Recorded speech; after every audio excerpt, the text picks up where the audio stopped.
हमारे सभी दर्शकों को सादर प्रणाम। जय श्री कृष्ण। तिथियां और उनके स्वामी अर्थात देवता, आज इस विषय पर चर्चा करेंगे। जो हर एक तिथि है, जैसे प्रतिपदा, द्वितीया, तृतीया, जो हमारे पंचांग है उसमें जो तिथियां हैं, हर एक तिथि का कोई न कोई देवता है। और मान लीजिए आप कोई त्यौहार मना रहे हैं, जैसे दीपावली मना रहे हैं, तो दीपावली के दिन आप लक्ष्मी की पूजा तो करते ही हैं, लेकिन दीपावली जैसे अमावस्या है तो उस दिन किस देवता की पूजा करना, उस तिथि के स्वामी कौन हैं, उनकी पूजा करना भी जरूरी है। करेंगे तो और अच्छी स्थिति रहती है। इसी प्रकार से जैसे अष्टमी है, नवमी है, दशमी है, एकादशी है, जो भी तिथि है उस तिथि में आप कोई त्यौहार मना रहे हैं, लेकिन इसके साथ ही उस दिन उस तिथि के स्वामी अर्थात देवता की पूजा करेंगे तो और अच्छी स्थिति रहती है। तो तिथियों के जो स्वामी हैं उनको जानना भी बड़ा ज़रूरी है। ज्योतिष शास्त्र अगर सीख रहे हैं तब तो इस विषय को जानना बहुत ज़रूरी है। तो अब यहाँ पर मैं दोनों पक्ष की स्थितियाँ आपके सामने रखूँगा। जहाँ मैं तिथि का नाम लूँगा तो उस तिथि को वहाँ पर समझना है कि वह तिथि दोनों पक्ष की है। जैसे हमारा जो पंचांग होता है उसमें दो पक्ष होते हैं। जो पूर्णिमांत पंचांग है उसमें आप देखेंगे सबसे पहले कृष्ण पक्ष आता है, फिर शुक्ल पक्ष आता है। महीने में अमावस एक ही होती है, पूर्णिमा एक ही होती है, लेकिन अन्य जो तिथियां हैं वे दो दो होती है। तो यदि मैं प्रतिपदा का नाम लूँ कि प्रतिपदा का स्वामी यह है, तो वह दोनों प्रतिपदा का स्वामी कहलाएगा। तो इस बात को जरूर आप समझ लें। अब सबसे पहली तिथि कौन सी आती है? प्रतिपदा तिथि। दोनों पक्ष की प्रतिपदा तिथि, इसका स्वामी कौन है? अग्निदेव। अग्निदेवता की पूजा करें, अग्निदेव का ध्यान करें। वैसे भी जो पंच तत्व है उसमें भी अग्नि सर्वप्रथम, हम अग्नि की पूजा करते हैं। जब भोजन बनाते हैं तब भी अग्नि की पूजा करते हैं। तो अग्निदेव प्रतिपदा जो तिथि है उनके दोनों प्रतिपदा स्वामी कौन है? अग्निदेव। द्वितीया तिथि, दोनों पक्ष की द्वितीया तिथि, इसके स्वामी ब्रह्मा जी हैं। ब्रह्मा की पूजा करें द्वितीया तिथि में, बहुत अच्छी बात है।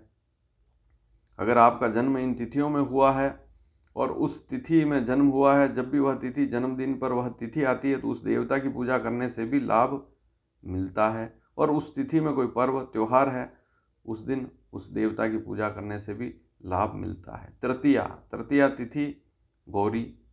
जैसे हम तीज, तीज भारत में देखा जाए तो तीज तिथि में बहुत सारे छोटे छोटे त्यौहार आते हैं, पर्व आते हैं, व्रत पर्व आते हैं। कजली तीज है। तो इस प्रकार से बहुत सारे, जैसे गणगौर है, तीज। तो तीज जो है उसके देवता में अगर देखें तो गौरी देवी, पार्वती, ये तीज की स्वामी है। चतुर्थी तिथि देखें, दोनों पक्ष की चतुर्थी, तो इसके स्वामी गणपति हैं, गणेश। भगवान गणपति की आराधना चतुर्थी तिथि में करना सर्वश्रेष्ठ रहता है। पंचमी तिथि सीधा सा है, नाग पंचमी इसी में आती है। तो पंचमी का संबंध सर्प देवता से है। सर्प देवता की पूजा करें, उनका ध्यान करें तो अच्छी स्थिति रहती है। षष्ठी तिथि, यहाँ स्कंद या यूँ कहें कि कार्तिक स्वामी जो है उनकी पूजा करें छठ तिथि में, दोनों पक्ष की, कृष्ण पक्ष हो चाहे शुक्ल पक्ष हो।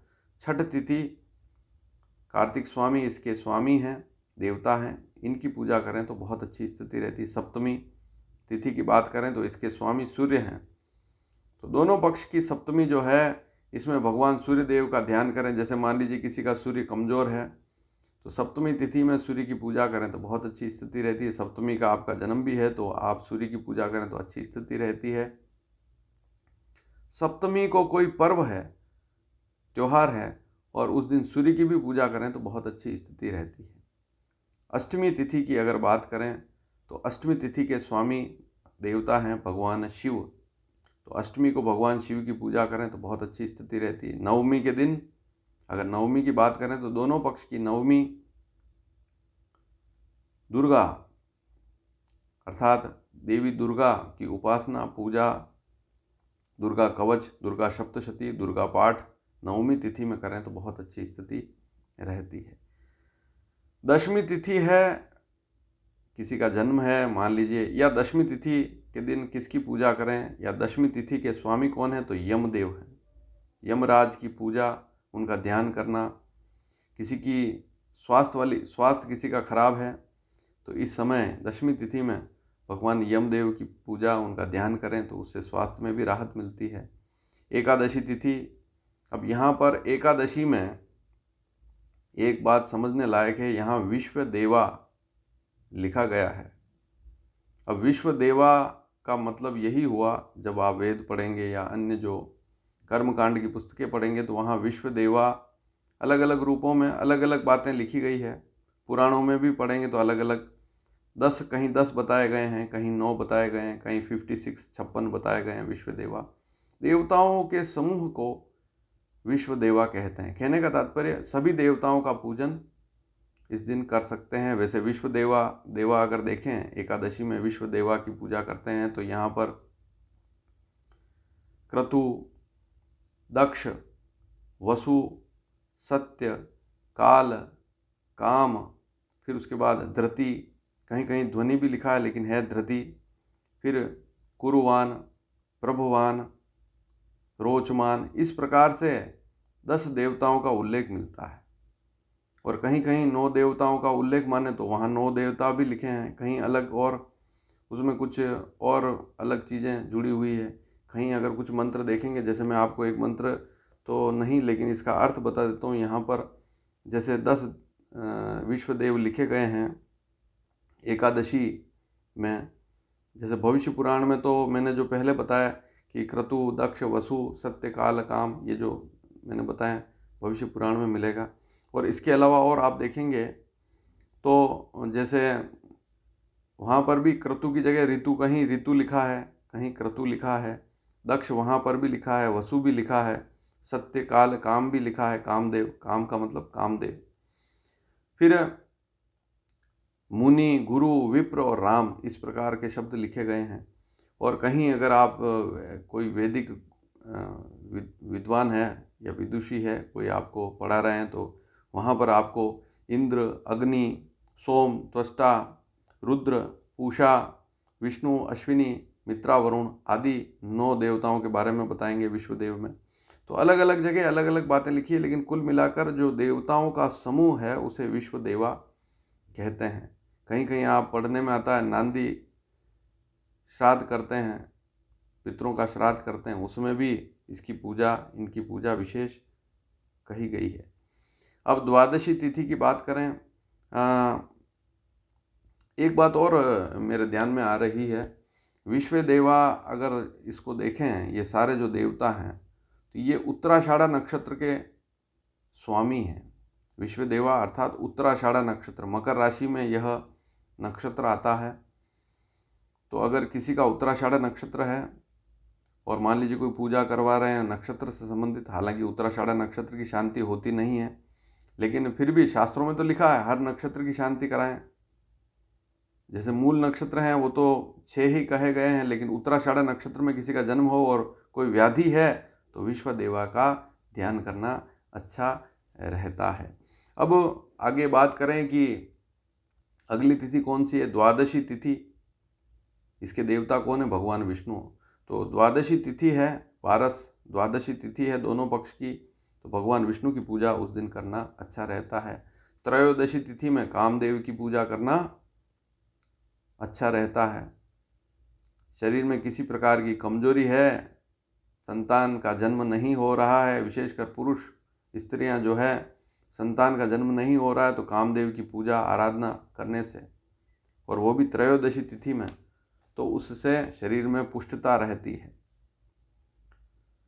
अब यहाँ देवताओं को लिखा गया है और उन देवताओं को अगर आप ध्यान में रखेंगे किस तिथि को किस देवता की पूजा करें तो ज़्यादा लाभकारी स्थिति रहती है, क्योंकि उस तिथि पर उस देवता का प्रभाव होता है। चतुर्दशी तिथि, यहाँ पर भी शिव की शिवरात्रि भी होती है, तो चतुर्दशी तिथि दोनों पक्ष में होती है। चतुर्दशी तिथि भगवान शिव इसके देवता हैं, इनकी पूजा करें तो अच्छी स्थिति रहती, अष्टमी भी है और चतुर्दशी भी है।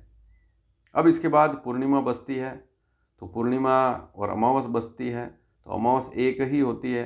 अमावस के दिन हम जानते हैं पितरों का पूजन करने से लाभ मिलता है, और पूर्णिमा के दिन चंद्र देवता भगवान चंद्रमा की पूजा करने से लाभ मिलता है। तो ये विशेष तो ये स्थिति आपके सामने है ही। किस दिन किस देवता की पूजा करें, शास्त्रों में क्या लिखा है, इसको आज आपने जाना कि कौन सी तिथि में ये जो पूरा महीना है, जो हम चैत्र वैशाख ज्येष्ठ आषाढ़, तो इसमें जो तिथियां आती है, किस तिथि को किस देवता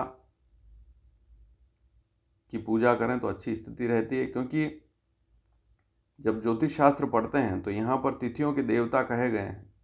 हर एक तिथि के कोई न कोई देवता हैं, और जो आज आपने पढ़ें समझें, इन देवताओं का पूजन तिथि विशेष में करने से विशेष लाभ मिलता है। तो ज्योतिष शास्त्र में यह भी लिखा है कि तिथियों के स्वामी अर्थात देवता कौन से हैं, और उनकी पूजा उस तिथि में करने से लाभ मिलता है। इसके अलावा नक्षत्रों के भी आगे जब भी समय मिलेगा आपको बताया जाएगा। अलग अलग नक्षत्रों के भी देवता हैं, उनकी पूजा करने से उस नक्षत्र से संबंधित कोई व्याधि है, कोई समस्या है, उस व्यक्ति को कोई परेशानी है, तो वहाँ उन देवताओं की पूजा की जाती है। फिर इसके बाद में उस नक्षत्र में जन्म है तो उस देवता का प्रभाव भी उस व्यक्ति में आता है। बहुत सारी स्थितियाँ देखी है। जैसे अश्विनी नक्षत्र है, उसके जो देवता हैं अश्विनी कुमार हैं, और वहाँ पर उसको शल्य या चिकित्सा से जोड़ा गया है। मान लीजिए किसी व्यक्ति के ऊपर लग्न भी मेष लग्न है, अश्विनी नक्षत्र में ही मेष लग्न है, राशि भी मेष है, अश्विनी नक्षत्र का प्रभाव है,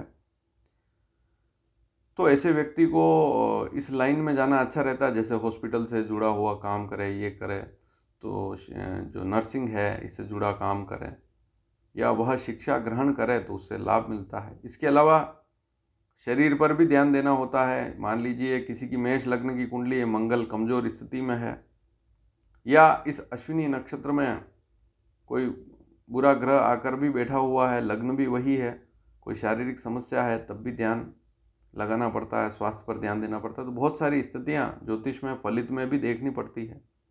यह वीडियो आपको कैसा लगा? यदि अच्छा लगा हो तो शेयर जरूर करें। धन्यवाद। जय श्री कृष्ण।